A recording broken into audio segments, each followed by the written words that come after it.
Now here's an update to where I was before, which my last video just showed you where I'd done all the blind domino holes here and here and here. But as you can see with this bench, you're able now to swing it around, keep your rail system going by using a bigger rail.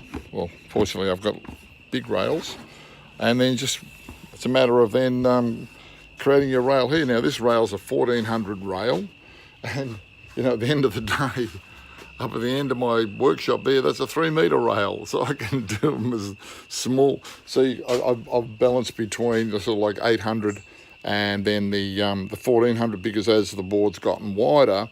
But this is great when you're working off this grid system, because everything stays 90 degrees, and therefore it's just to lock it in either end.